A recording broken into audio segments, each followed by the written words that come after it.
Hi there. When I look in my diary, I quite often see an appointment that says meet with Joy. Now, that's not a reminder to me because I'm a particularly pessimistic person. It just so happens that here in Mersey, our communications officer happens to be called Joy. But it does make me think perhaps we should all be meeting with Joy more often. Now, I'm not suggesting that our communications officer needs her work to be quadrupled, but perhaps instead we should try to be more joyful and less pessimistic, more optimistic instead.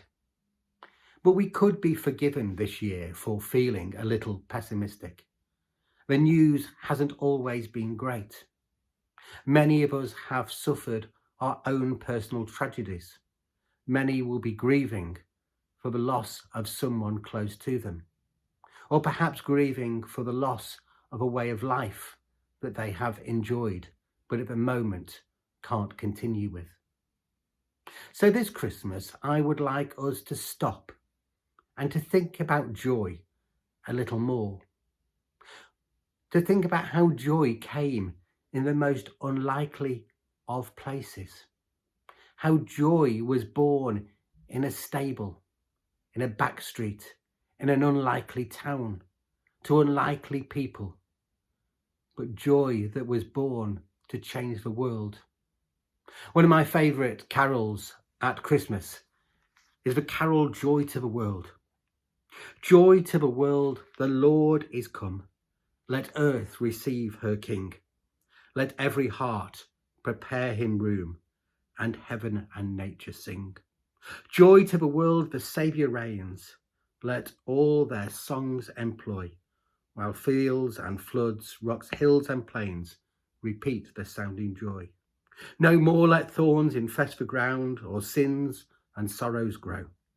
Wherever pain and death are found, he makes his blessings flow. He rules the world with truth and grace, and makes the nations prove the glory of his righteousness and wonders of his love. Joy to the world is what came at Christmas. My prayer for us this Advent is that we can prepare to make room for Jesus in our lives once more. And by doing so, we share the joy, the hope, the love, and the peace of Christ with those we meet each day. And that all of us really do begin to meet with joy.